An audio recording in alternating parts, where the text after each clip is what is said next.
Well, good morning, everyone, and welcome to a very special week here on Inspiration for Today. In some way, this week is one of my favorites of the year, and I'll tell you why in just a moment. But kind of a news item, our new season on Inspiration for Today is going to begin Friday, October 1st. And we have, Diane and I are taking off on another trip, and I've been working on those shows, planning for them in advance, and I think you're going to really enjoy them. Plus, we'll have a new theme song, new scenes. So be sure and mark that on your calendar. Friday, October 1st.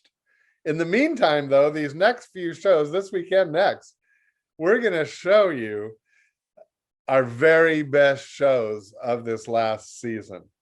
Now, I surveyed a lot of people to come up with this list, and I remember when you tell me in person that you have loved a show, and you're always welcome to write us, and we monitor those very closely. But these are shows that you have said in one way or another are your favorites. So I'm excited about them. I threw in one or two of my favorites too. But this first one for today is absolutely the one most talked about, interestingly enough. And it's a Brandon Miller showing us his saltwater aquarium and how God has built amazing things into his creation. So I don't want to take any more of the time. Every day this week is a very special show. So don't miss any of them. And now enjoy God's creation through Brandon Miller's storytelling. Today we have Brandon Miller on, and Brandon, your tank is salt water. It is salt water, and I love it. It's a lot of work, but it's really rewarding seeing all of God's workmanship, really, and the beauty of the different fish. You guys aren't going to believe this. So we were out to dinner together, and we come back in, and it's like the fish go to him. They see this dad has got home. It's awesome. Brandon, where do we start? So I'm just gonna start right over here in this corner. When we put all this stuff in and all the rocks together, everything was flat, and you can actually see right there, as I'm saying, this guy actually picked up some of the sand, ate it, and dropped it onto his little pile. Yeah. So what he's actually doing is he's looking for little microscopic organisms in the sand to eat. And it also stirs the sand up, which prevents chemicals from building up in there. Okay. Clownfish. A clownfish. Nemo from Finding Nemo. And Nemo looks like he has a friend that's his. Yeah. On the saltwater aquarium, you only really want, in general, one of each fish because they'll fight. Clownfish are one of the exemptions to that rule, though. You want two of them. If you look right there, there's actually a little crab cleaning off the rocks. Oh, yes, but that is a small thing. Yes, it's a small thing, but all the small things work together to create really an ecosystem in here. It is an ecosystem. And that is amazing, too, how the Lord honestly makes things to work so well. Now, you're kind of like helping him along here. This one... Is that a shrimp? Yes, that's what's called a cleaner shrimp. If the fish get any like parasites on them or anything like that, that shrimp they'll actually go over to the cleaning shrimp, and they'll actually pick off the little surface parasites off of the fish and eat them. Have you seen them do that? Once. I try not to, because that means that there's parasites in there, and I try to prevent that from happening. Okay. But I've had it happen once or twice, and it's really cool to watch. Sometimes they're just taking off dead skin too, which is really cool to see. I can't imagine it. Now these yellow ones, they're beautiful. Yeah, so just like the one that will eat the sand, these guys will actually bury themselves in the sand at night, which in nature was to hide from predators. But again, what's that good for me is it mixes up the sand to keep the chemicals. So they actually do go to sleep at night? Yes. No way! All these fish go and hide at night into little areas and they'll like hide completely from me, and it's like, where are they? So you turn off the light and that makes it night, or does it? Yeah, I have lights up here that basically are controlled on a timer, so they'll dim up and go down to mimic natural cycles. Now these are alive also, aren't they? Yeah. So when the coral is it coral? This is a coral. These right here are anemones.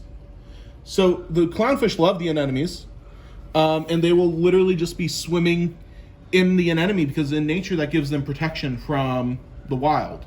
Because the other fish get stung by them. Isn't that interesting that the Lord provides something where one fish can hide and another one yeah, he was just would actually get hurt by playing in the anemone. Yeah. And you'll see these like little holes throughout here. That's because a few of these fish, including that guy right there. What is that? That's called the diamond goby. He actually will, again, move the sand around and like make homes for himself underneath the rocks. Gosh.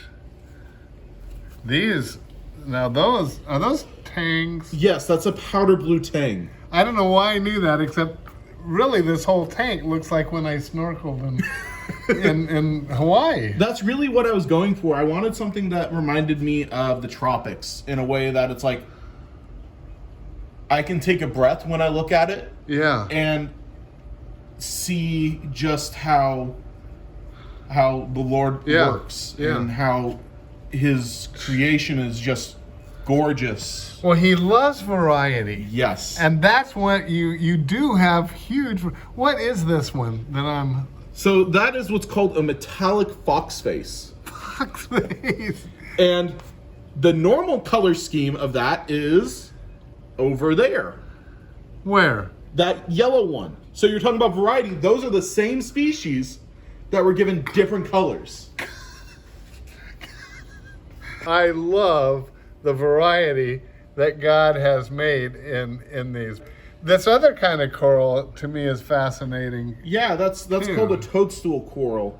I don't know why it's called toadstool, but what it will actually do is it feeds off of two different things. It filters waste out of the tank and also uses the light to feed.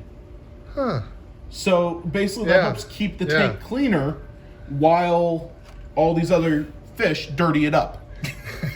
You were telling me about one of the fish, and I'm not sure which one it is, but it actually can be born male or something. Or what was that story? They changed genders? Yeah, so that's the clownfish actually. Oh, the clownfish. So the bigger one is always going to be the female. Huh. The bigger one is the more dominant one, and they will always turn to female. And actually, in the wild, if you have a group of clownfish together, if the female leaves or dies off, the next most dominant one will then transition to take over that role. I love that purple one. Yeah, he's just a pretty one. He acts funny, which is why I like him. Oh yeah, you were telling me that one of them had a sense of humor. Yeah, so that's one of them, and then this guy right here, if I can just like. Oh yeah. So he's actually trying to defend his territory right now from a ferocious snail that's trying to invade his territory. If you look at that. No kidding. Yes.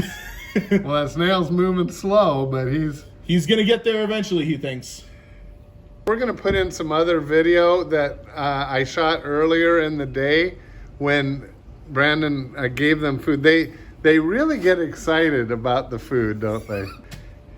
Well, everyone, what you have seen today is truly just an example of God's creativity and the way that Brandon has expressed his creativity is through the way that he has arranged this whole. It's like a picture to me, Brandon. Mm-hmm. It's a living art. It's living art. Okay, that's right. Living art. Fantastic that way. And ever changing too, I might add, as the fish move around. So thank you for letting us enjoy. It's kind of like a piece. It's like very tranquil. It is. That's why I really like it. Very tranquil to watch these fish. Well, thank you very much, Brandon. Beautiful day.